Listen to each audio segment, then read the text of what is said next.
Au nom du Père, et du Fils, et du Saint-Esprit, la grâce de Jésus-Christ, notre Seigneur, l'amour de Dieu le Père et la communion de l'Esprit Saint soient toujours avec vous. Oui, frères et sœurs, venite adoremus. En ce lumineux jour de l'Épiphanie, venons, dans la lumière de Noël, encore nous incliner devant l'enfant Dieu, avec aujourd'hui ceux qui sont loin, que représentent ces mages venus d'Orient, les peuples païens qui viennent reconnaître, guidés par l'étoile, le Messie d'Israël. Nous sommes, pour la plupart d'entre nous, de cela. Que la grâce nous soit faite de l'illumination intérieure, de reconnaître en lui notre Dieu, notre Sauveur. Nous sommes, comme tous les dimanches soirs, en communion avec nos frères et sœurs, auditeurs de Radio Notre-Dame, téléspectateurs de KTO. Et cette messe, traditionnellement la première de l'année, est célébrée, comme aujourd'hui, pour tous les bienfaiteurs, défunts et vivants de notre diocèse.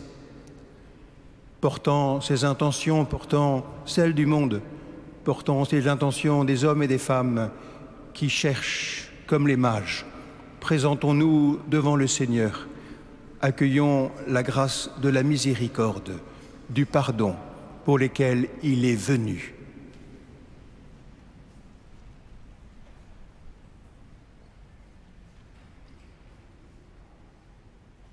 Je confesse à Dieu Tout-Puissant, je reconnais devant mes frères que j'ai péché en pensée, en parole, par action et par omission. Oui, j'ai vraiment péché. C'est pourquoi je supplie la Vierge Marie, les anges et tous les saints, et vous aussi, mes frères, de prier pour moi, le Seigneur notre. Que Dieu Tout-Puissant nous fasse miséricorde, qu'il nous pardonne nos péchés, nous conduise à la vie éternelle.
Gloria in excelsis Deo.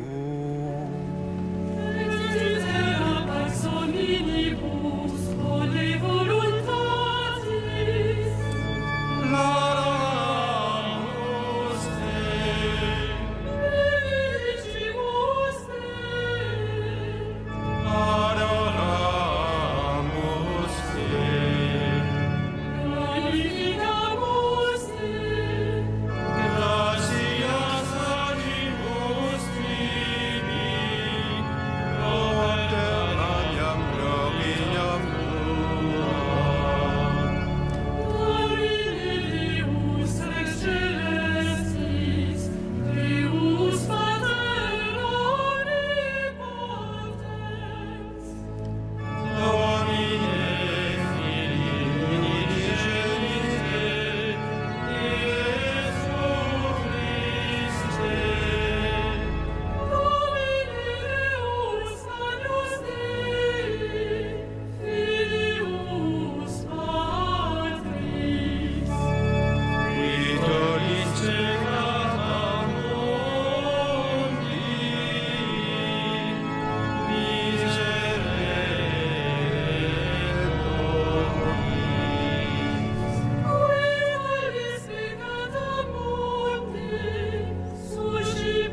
Unissons nos prières.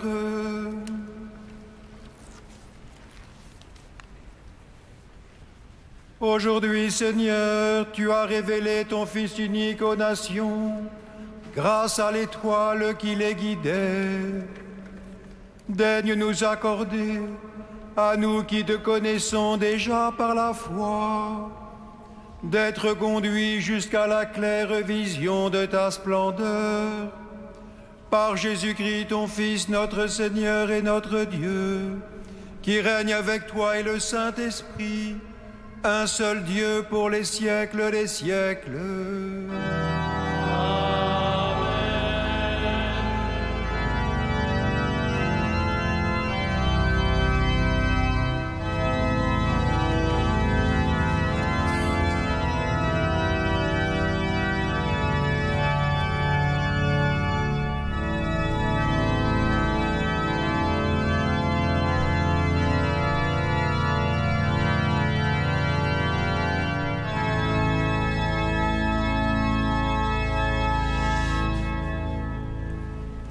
Lecture du livre du prophète Isaïe.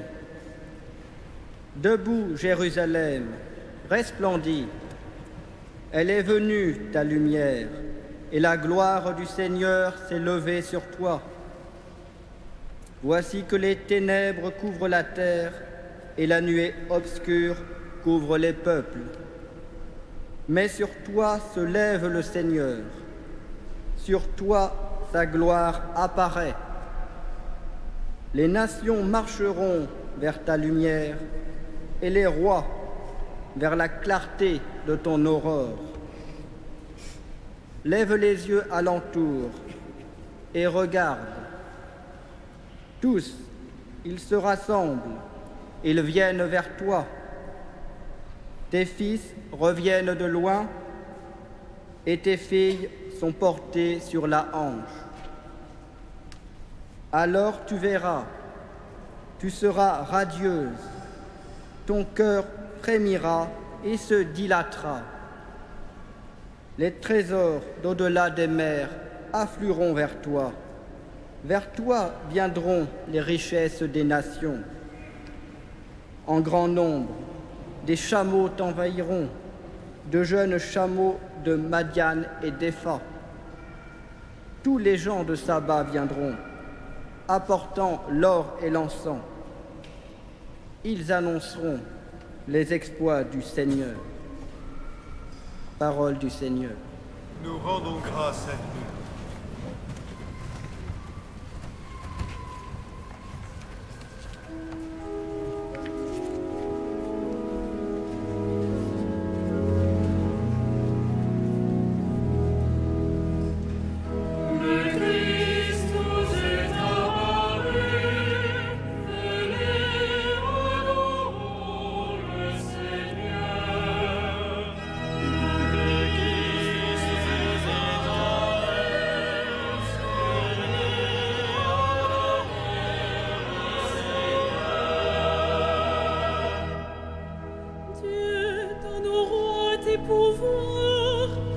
Ce Fils de roi, ta justice, qu'il gouverne ton peuple avec justice, qu'il fasse droit ton malheureux. Le Christ est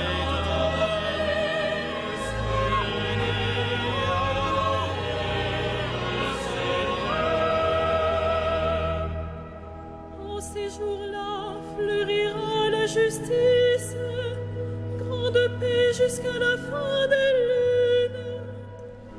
Il domine de la mer à la mer, et du fleuve jusqu'au bout de la terre.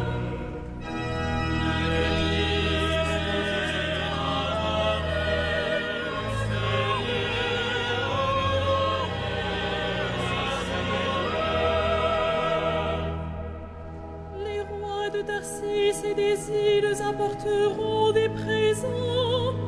Les rois de Saba et de Séba feront leurs offrandes. Tous les rois se prosterneront devant lui. Tous les pays le serviront.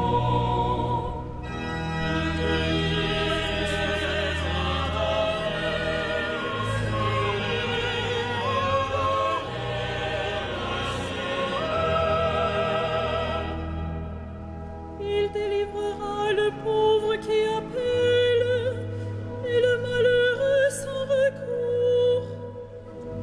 Il aura souci du faible et du pauvre dont il sauve la vie.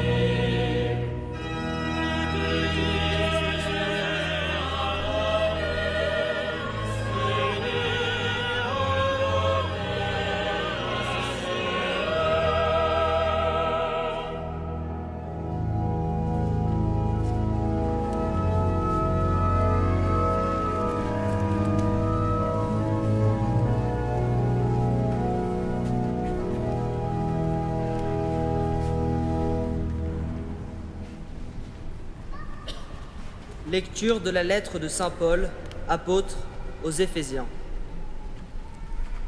Frères, vous avez appris, je pense, en quoi consiste la grâce que Dieu m'a donnée pour vous. Par révélation, il m'a fait connaître le mystère.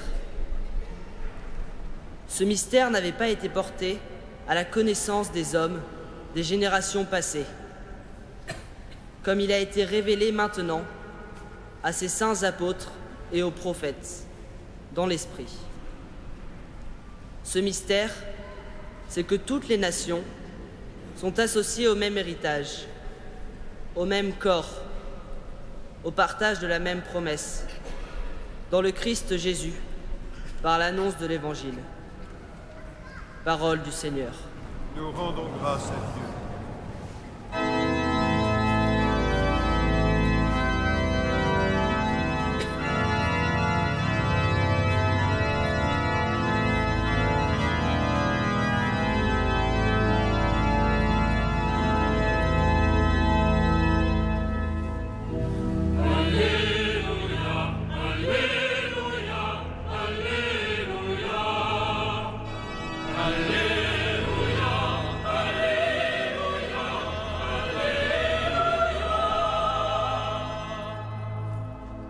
Nous avons vu son étoile à l'Orient et nous sommes venus adorer le Seigneur.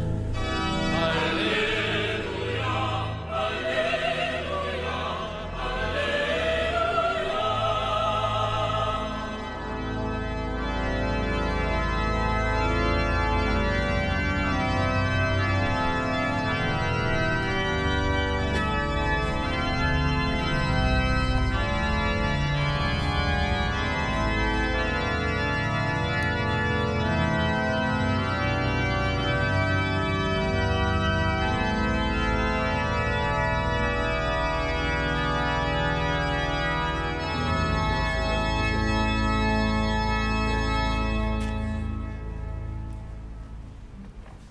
Le Seigneur soit avec vous.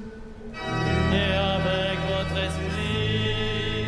Évangile de Jésus-Christ selon saint Matthieu.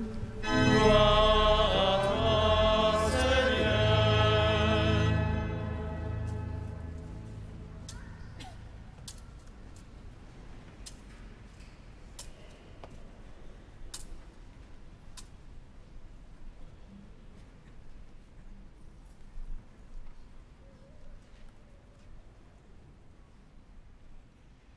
Jésus, était né à Bethléem en Judée, au temps du roi Hérode le Grand. Or, voici que des mages venus d'Orient arrivèrent à Jérusalem et demandèrent : « Où est le roi des Juifs qui vient de naître ? Nous avons vu son étoile à l'Orient et nous sommes venus nous prosterner devant lui. » En apprenant cela, le roi Hérode fut bouleversé et tout Jérusalem avec lui. Il réunit tous les grands prêtres et les scribes du peuple pour leur demander où devait naître le Christ. Ils lui répondirent : « À Bethléem, en Judée. Car voici ce qui est écrit par le prophète.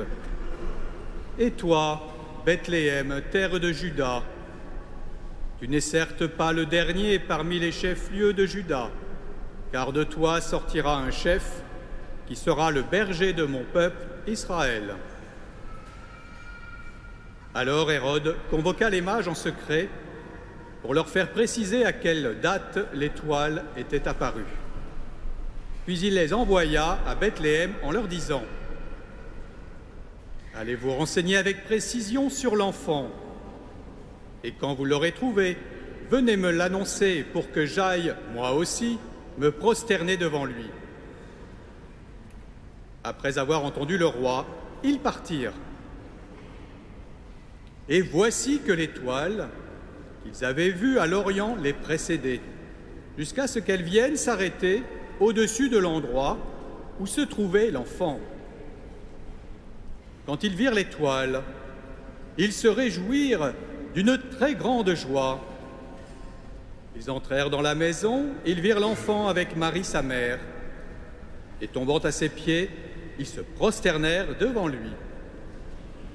Ils ouvrirent leur coffret et lui offrirent leurs présents, de l'or, de l'encens et de la myrrhe. Mais avertis en songe de ne pas retourner chez Hérode, ils regagnèrent leur pays par un autre chemin. Acclamons la parole de Dieu. Gloire à toi, Seigneur Jésus.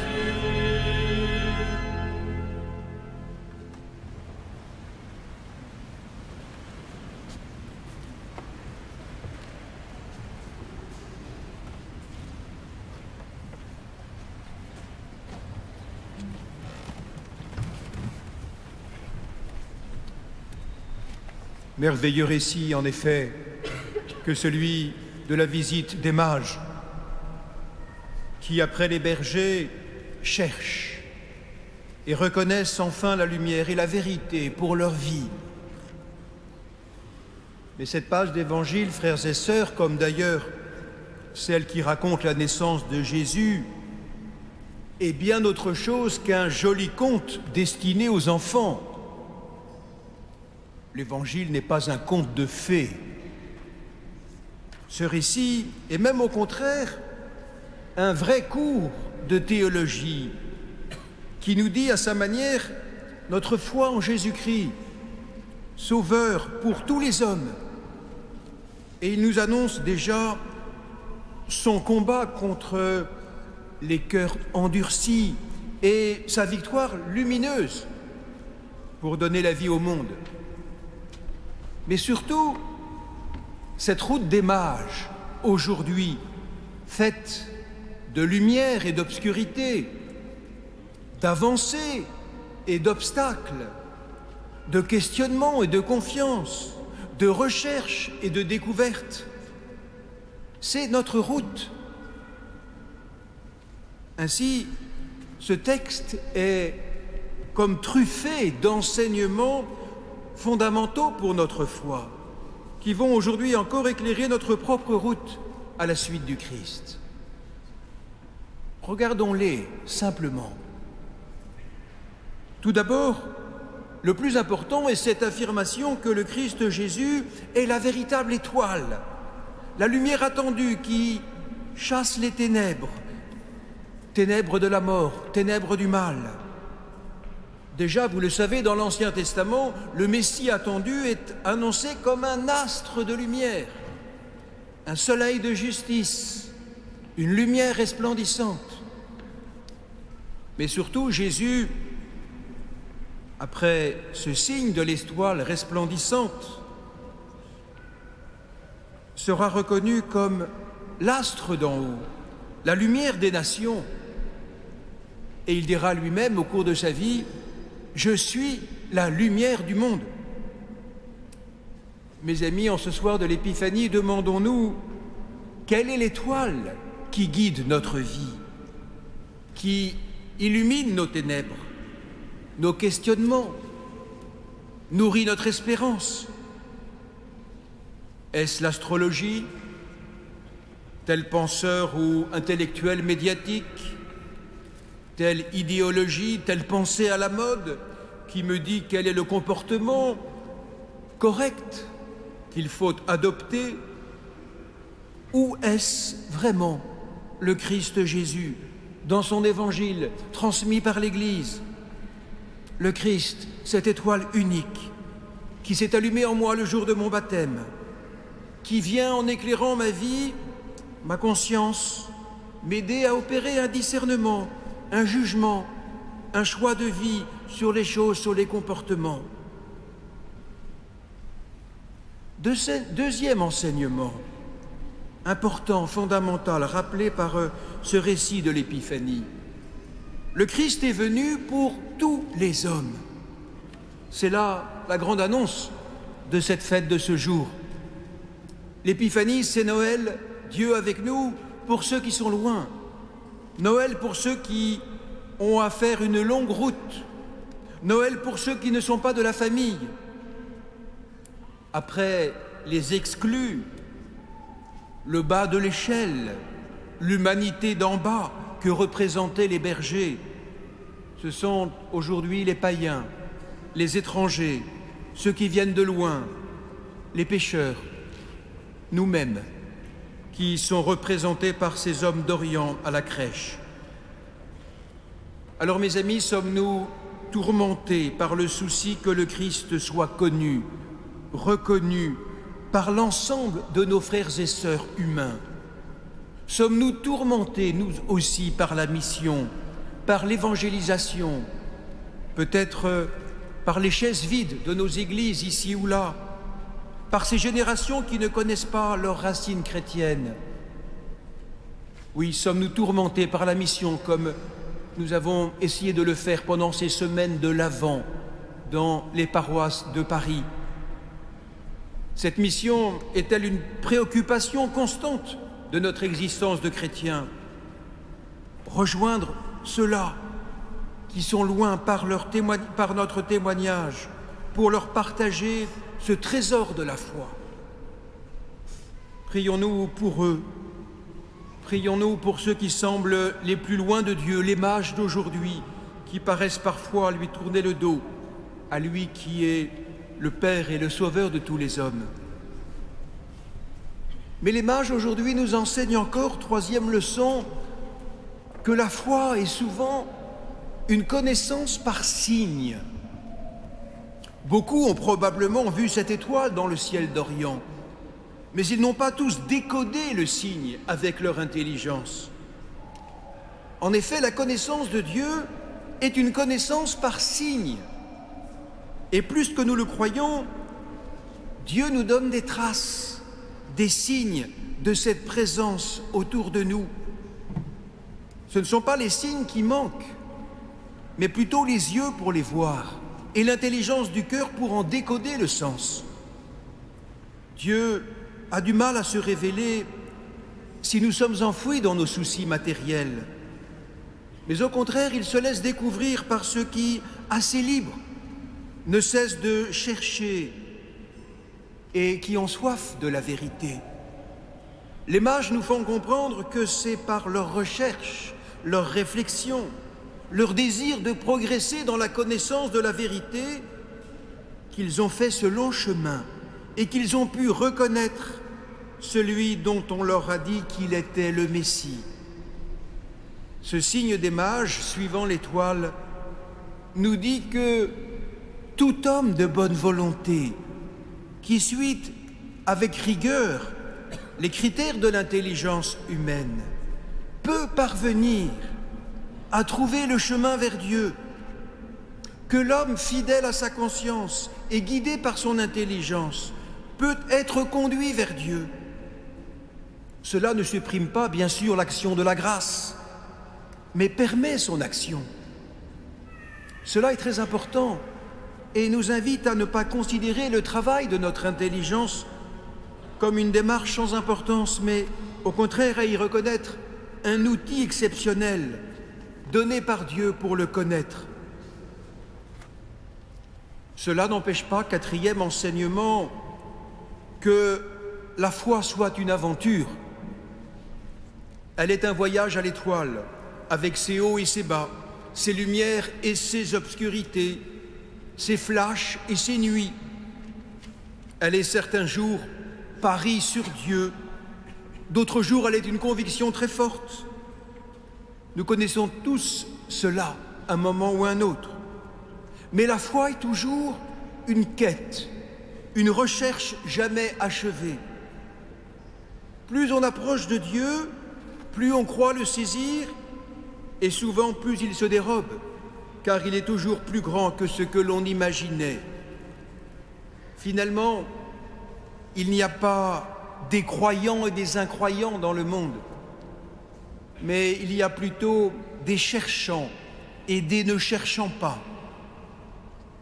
Le grand péché contre la foi ne serait-il pas alors l'immobilisme, l'installation tranquille dans le fauteuil, soit de la foi, disons, formaliste, conventionnelle, soit de l'incroyance fermée, butée. Peut-être cet immobilisme est-ce le péché d'Hérode, qui croit savoir, mais qui ne bouge pas, qui reste immobile en voyant les autres constater sans se déranger, sans se mettre en route lui-même. Et les mages nous apprennent que sur ce chemin, l'écriture est toujours la carte topographique de la foi. Quand le chercheur est perdu, il faut, comme les mages, consulter l'écriture et les autres témoins de la foi. Quand les étoiles s'éteignent au cours d'un passage difficile, dépressif peut-être, au lieu de penser que Dieu nous boude ou nous a punis, ouvrons l'Évangile. Dieu ne nous laisse rarement, ne nous laisse jamais à notre solitude. Quand la souffrance ou l'épreuve sont là, il est bien rare qu'une parole de la Bible, lue ou entendue à la messe par exemple, par le prêtre, ne vienne pas nous percuter, nous éclairer, pour nous aider à repartir. Car ne l'oublions jamais, Dieu est l'Emmanuel. Dieu est avec nous toujours. Enfin, je dirais que le récit de ce jour nous invite à comprendre que nous avons bien sûr à être chacun des signes, des étoiles, des épiphanies pour nos frères et sœurs au cœur de ce monde. Pour nous qui vivons en ce XXIe siècle dans une ville où convergent tant d'hommes et de femmes, de cultures, de religions différentes, c'est souvent notre joie de croyants qui doit devenir pour eux un signe. C'est notre bonheur d'être chrétiens, membres de la famille de Dieu, qui doit devenir un signe pour ceux qui viennent d'ailleurs, qui viennent d'autres endroits et que nous croisons dans nos bureaux, dans nos entreprises, dans nos écoles, dans nos relations, et qui regardent souvent étonnés ce qui nous fait vivre. Ils seront peut-être un jour croyants si aujourd'hui nous sommes brûlants. Ils seront bons si nous vivons de la charité. Pourront-ils, en nous regardant vivre, en nous écoutant jour après jour, en nous rencontrant dans notre travail, dans nos familles, dans nos relations, dans toute notre existence, pourront-ils reconnaître que quelque chose a été ouvert devant eux, qu'une porte s'ouvre pour que la foi rejoigne tous les hommes de la terre? Magnifique parole que celle du cardinal Suard, ancien archevêque de Paris, Être témoin, disait-il, ce n'est pas faire de la propagande, ni même faire choc. Être témoin, c'est faire mystère. C'est vivre de telle façon que la vie soit inexplicable si Dieu n'existe pas. Frères et sœurs, prions le Seigneur qu'il fasse de notre vie un signe de joie et un appel pour nos frères. Amen.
Credo in unum Deum.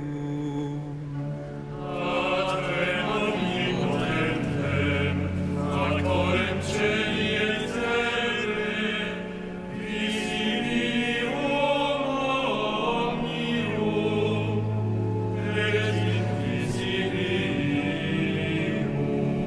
Et in unum Dominus et omnis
Frères et sœurs, en ce dimanche de l'Épiphanie, la quête dans vos rangs maintenant est traditionnellement faite pour aider, soutenir les églises d'Afrique. En ce dimanche où nous célébrons la manifestation du Christ à l'humanité tout entière à travers la visite hautement symbolique des mages, cette manifestation du Christ au monde doit encore s'élargir par le travail missionnaire de l'Église comme de chacun de ses membres, en aidant ainsi nos frères et sœurs d'Afrique et à soutenir les diocèses de ce continent par la prière et un geste de partage à travers la quête. Nous sommes aussi missionnaires. Nous participons à cette œuvre missionnaire. Merci pour votre générosité.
Prions ensemble au moment d'offrir le sacrifice de toute l'Église. Regarde avec bonté, Seigneur, les dons de ton Église, qui ne t'offre plus ni l'or, ni l'encens, ni la myrrhe, mais celui que ses présents révélaient, qui s'immole et se donne en nourriture, Jésus le Christ, notre Seigneur, lui qui règne avec toi et le Saint-Esprit pour les siècles des siècles. Le Seigneur soit avec vous. Et avec votre esprit, Élevons notre cœur. nous le tournons vers le Seigneur. Rendons grâce au Seigneur notre Dieu. Cela est juste et bon. Vraiment, il est juste et bon de te rendre gloire, de t'offrir notre action de grâce toujours et en tout lieu. À toi, Père très saint, Dieu éternel et tout-puissant. Aujourd'hui, tu as dévoilé dans le Christ le mystère de notre salut pour que tous les peuples en soient illuminés. Et quand le Christ s'est manifesté dans notre nature mortelle, tu nous as recréés par la lumière éternelle de sa divinité. C'est pourquoi avec les anges et les archanges, avec les puissances d'en haut et tous les esprits bienheureux, nous chantons l'hymne de ta gloire et sans fin nous proclamons.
Tu es vraiment saint, Dieu de l'univers, et toute la création proclame ta louange.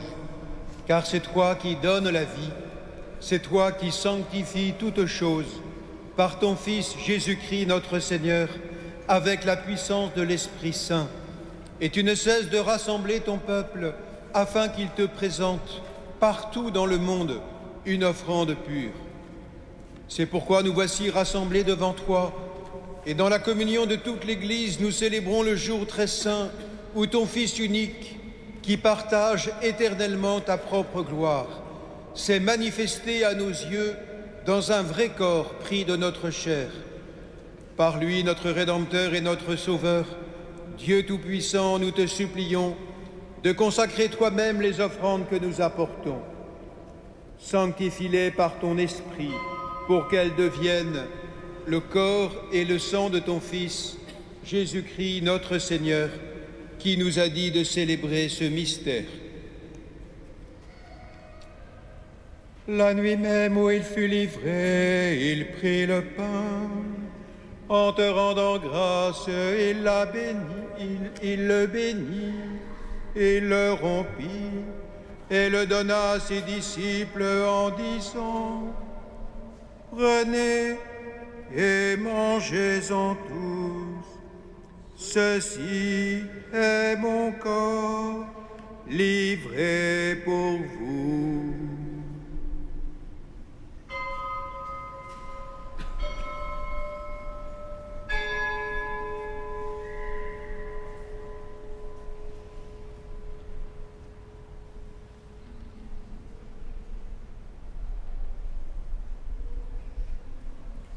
De même, à la fin du repas, il prit la coupe. En te rendant grâce, il la bénit et la donna à ses disciples en disant, « Prenez et buvez-en tous, car ceci est la coupe de mon sang, le sang de l'alliance nouvelle et éternelle, qui sera versé pour vous et pour la multitude en rémission des péchés. Vous ferez cela en mémoire de moi. »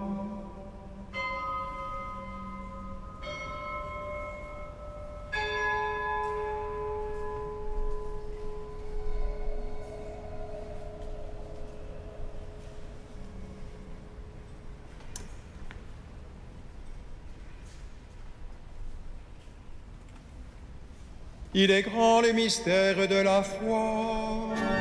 Nous proclamons ta mort, Seigneur Jésus. Nous célébrons ta résurrection. Nous attendons ta venue dans la gloire. En faisant mémoire de ton Fils, de sa passion qui nous sauve, de sa glorieuse résurrection et de son ascension dans le ciel, alors que nous attendons son dernier avènement, nous présentons cette offrande vivante et sainte pour te rendre grâce. Regarde, Seigneur, le sacrifice de ton Église et daigne y reconnaître celui de ton Fils qui nous a rétablis dans ton alliance. Quand nous serons nourris de son corps et de son sang, et remplis de l'Esprit Saint, accorde-nous d'être un seul corps et un seul esprit dans le Christ.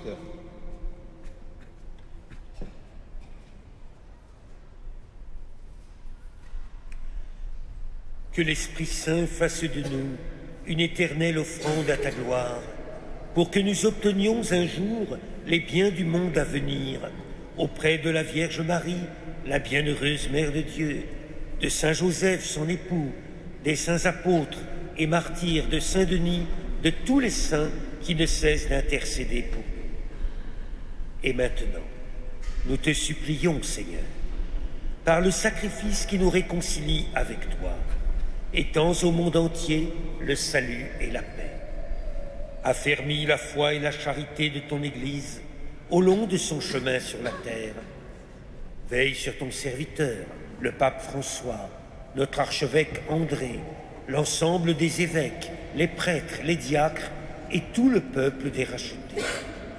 Écoute les prières de ta famille assemblée devant toi et ramène à toi, Père très aimant, tous tes enfants dispersés. Pour nos frères défunts, pour tous les bienfaiteurs disparus de notre diocèse, pour tous ceux, toutes celles qui ont quitté ce monde et dont tu connais la droiture, nous te prions. Reçois-les dans ton royaume, où nous espérons être comblés de ta gloire, tous ensemble et pour l'éternité, par le Christ, notre Seigneur, par qui tu donnes au monde toute grâce et tout bien. Par lui, avec lui et en lui.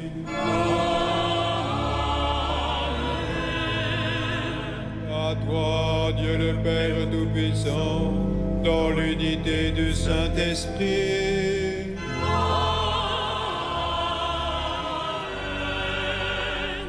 Tout honneur et toute gloire pour les siècles des siècles.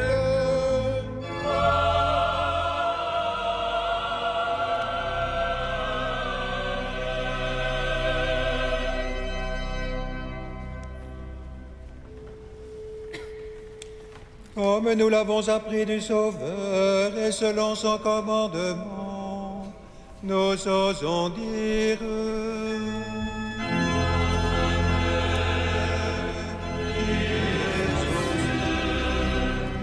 Que ton nom soit sanctifié, que ton règne vienne, que ta volonté soit faite sur la terre comme au ciel. Donne-nous aujourd'hui notre pain de ce jour. Pardonne-nous nos offenses, comme nous pardonnons aussi à ceux qui nous ont offensés. Et ne nous soumets pas à la tentation, mais délivre-nous du mal. Délivre-nous de tout mal, Seigneur, et donne la paix à notre temps. Par ta miséricorde, libère-nous du péché, rassure-nous devant les épreuves en cette vie où nous espérons le bonheur que tu promets et l'avènement de Jésus-Christ, notre Sauveur.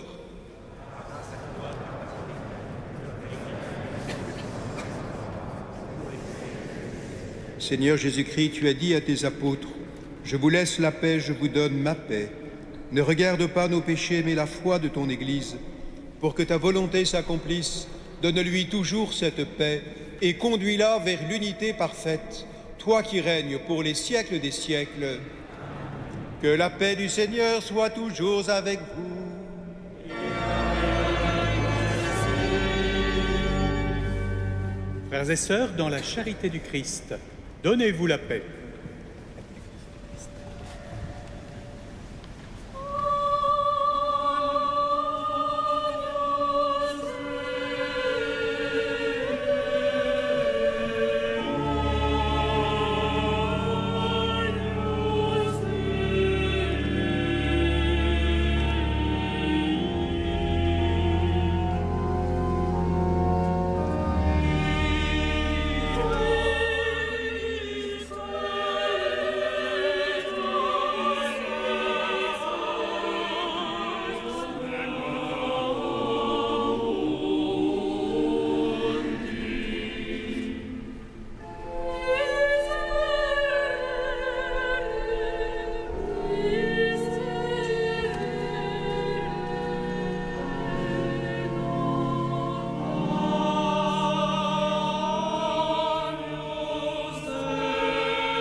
Selon la volonté du Père, avec la puissance de l'Esprit Saint, tu as donné par ta mort la vie au monde.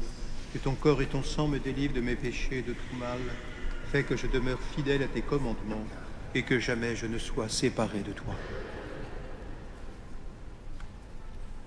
Heureux les invités au festin des noces de l'agneau. Voici l'agneau de Dieu qui enlève le péché du monde.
Quelques informations concernant la vie de notre cathédrale au nom de Monseigneur Patrick Jacquin, qui est absent pour un temps de vacances. Vous trouverez ces informations sur le feuillet central des feuilles de messe. Je signale tout d'abord les nocturnes de la crèche jusqu'au 2 février, fête de la présentation du Seigneur. Tous les samedis soirs et dimanches soirs, la cathédrale reste ouverte jusqu'à 20h45, de manière à pouvoir se recueillir devant la crèche dans un climat plus paisible que dans la journée. Vous avez également la neuvaine de prière à Sainte-Geneviève, en lien avec la paroisse Saint-Étienne-du-Mont. Et dimanche prochain, il y aura une procession avec les chasses de Sainte-Geneviève et de Saint-Marcel, qui arriveront ici en procession à la cathédrale avec les vêpres à 17h45 et ensuite la messe. Samedi prochain également, dans la matinée, il y aura le temps d'action de grâce pour la mission avant 2014 qui a mobilisé notre diocèse pendant tout le temps de l'Avent.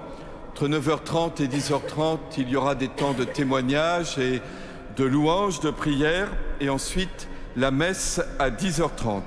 Ce qui fait que samedi prochain, il n'y aura pas de messe à 9h ni à midi, mais qu'on est tous invités à cette messe de 10h30. Et enfin, parmi les annonces, je rappelle l'opération Chevet Notre-Dame. Tous les dimanches matins, un petit déjeuner est servi aux sans-abri, aux sans-domicile fixe du quartier, dans le chevet de la cathédrale, dans la tente installée au chevet de la cathédrale. Il est bon de le savoir et d'en parler autour de vous.